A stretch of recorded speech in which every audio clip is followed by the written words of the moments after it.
Time to wake up, f it, you gotta go to school. What? It's Saturday. Also, I'm 19, I haven't been to school in like over 2 years. Well, that's too bad because you're going on a field trip today. What? Where? Oh, you know, just a secluded outdoor area on top of a mountain tens of miles away from civilization, with your entire class and all your teachers, who some of which probably have several warrants out for their arrest. Anyway, get ready. So what exactly are we supposed to do here? Well, there's tons of activities like hopscotch, a swing set. No, that's been broken for 35 years. Well, there's a lot of fields where you could sit in the grass and do nothing for the entire trip, questioning your school's morals because they thought this was a good trip idea. Is that it? Is that all there is to do here? We're gonna be here for 8 hours. Well, you could go for a walk through miles and miles of endless woods with an untrained employee and a high chance of never coming back. Right, so where's the broken swing set again?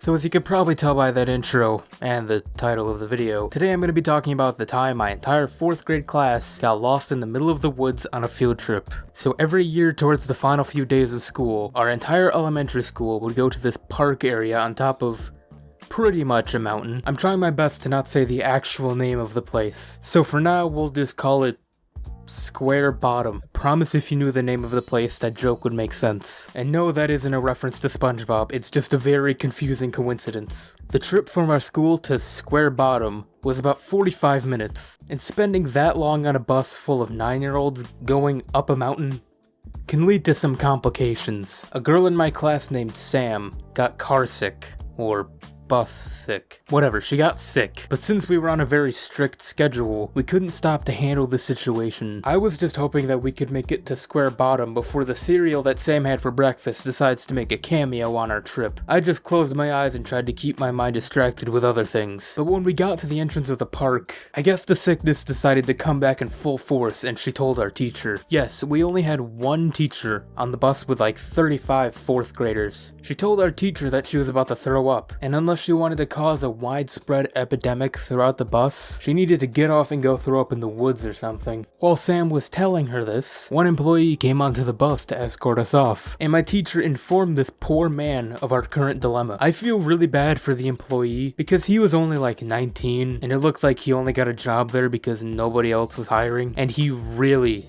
did not know what to do in this situation. So we decided that rather than take one kid into the woods to throw up, the entire class would go along too. Along the entrance there's a trail that some people use if the park is closed and they still want to go see the view of the town. So the employee, Bob, sure, why not? Bob took our class on the trail, with Sam mainly in the front. This entire time, Sam is trying her best to not vomit everywhere. So we go on the trail, and at some point Bob takes us off of it so people don't just find puke while they're hiking. And after walking for about 3 minutes off the trail, Sam just started puking in front of the entire class. So much for keeping the environment clean. So after that, we started heading back to the trail, and after about 5 minutes, we didn't find it. That was around when the fear started to set in. All of the students started talking about how we were lost, and how we were gonna die out in the woods, and nobody will find our bodies except the bears. The bears will find our lifeless corpses and feed us to their children. Oh god, we gotta get out of here! What's the phone number for 911? Tris, you gotta calm down, man. Kudos to Bob and my teacher, because while all of us were freaking out and thinking that our lives are over, they remained relatively calm. Looking back, I'm pretty sure it was just because they had a rough idea of where we were, and even if they didn't, they knew that if an entire class of 4th graders went missing, there would at least be some sort of search party. We walked around for like 10 minutes, until some kid said that he recognized a fallen down tree, and then even more panic set in because we all realized that we had just walked in a giant circle. I remember one kid suggesting that we split up in hopes of covering more ground, but we all simultaneously agreed that that was the worst idea we had ever heard in our entire lives. And some kids even came to the conclusion that, if need be, we were going to eat that kid first. 4th graders are ruthless. Bob tried to keep us distracted by asking what we wanted to be when we grew up. I want to be an astronaut. I want to be a cop. I want to be a YouTuber. I'm kidding. I said I wanted to be a zookeeper. That kept us preoccupied long enough for Bob to realize that this entire time, we were walking in the wrong direction. He figured this out because there were signs on some trees saying that we reached the end of square bottom limits. So now we had to walk back the other direction, and even though we had a solid idea of where we were going now, that didn't stop us all from freaking out even more. Oh my god, we're lost! We gotta find civilization! The forest is starting to talk to me! It's infiltrating our brains! Ah!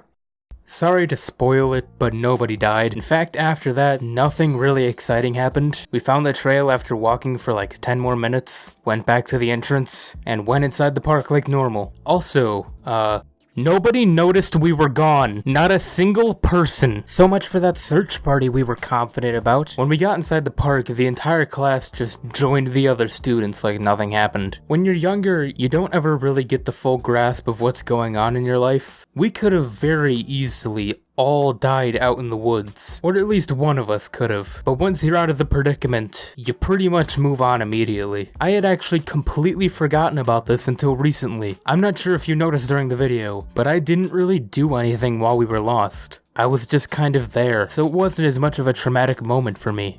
For others, I'm pretty sure they still have nightmares about it. None of my current friends were in that class with me, so we didn't just have a conversation like, "Hey, remember when our entire class got lost on a field trip and we all thought we were gonna die?" Oh yeah, we probably could have sued the park for that. It's never really been brought up, but one night I was laying in bed trying to fall asleep when all of the memories of that day came rushing back into my mind. All of this could have been avoided if Sam had just decided not to get bus sick. F*** you, Sam. Boogala boogala.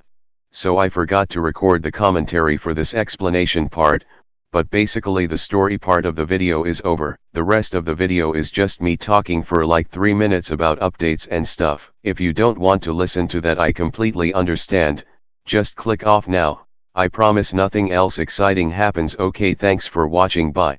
Also, just a little announcement for anyone who cared enough to stay to the end of the video. If you're an active viewer of mine, you've probably caught on that I've uploaded at least once a month for the entirety of 2018 up until November, and it wasn't because I got lazy.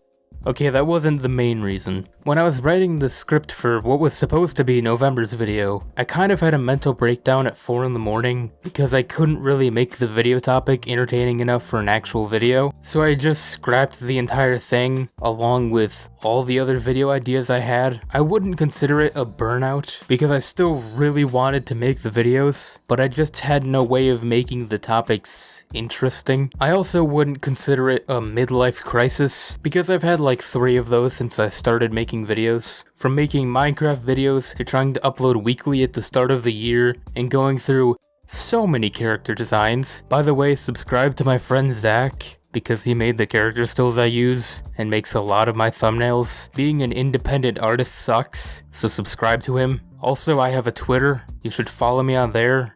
You don't need a reason, just do it. Also, I've never really mentioned it in a video or on any social media, but I do have merch. It's not a lot, and it's not that many designs, but if you want to buy some, the link is in the description. That's right, I'm turning into one of those YouTubers. Anyway, what I was trying to say is that my content does need a bit of a change. Nothing too drastic. I'm not going back to Minecraft commentaries, but life story videos are getting pretty stale, and also, I'm only 19. I haven't had a lot of interesting things happen to me that I remember. While I was visiting my family for Thanksgiving, I realized just how many of my relatives know about my channel, and having them make references to my videos was a really weird experience, and I kind of don't want them to hear some of the stuff I was gonna make videos about. I'll still be making these animatic style videos, but just talking about different topics. It's pretty much going to be like the 5-minute crafts video, or the reading Craigslist ads one. And no, not because those are 2 of my most popular videos, but because making that style of content gives me a lot of variety to choose from. 2018 has been an interesting year. Like I said, I went from trying weekly uploads to having the channel gain 200 subscribers in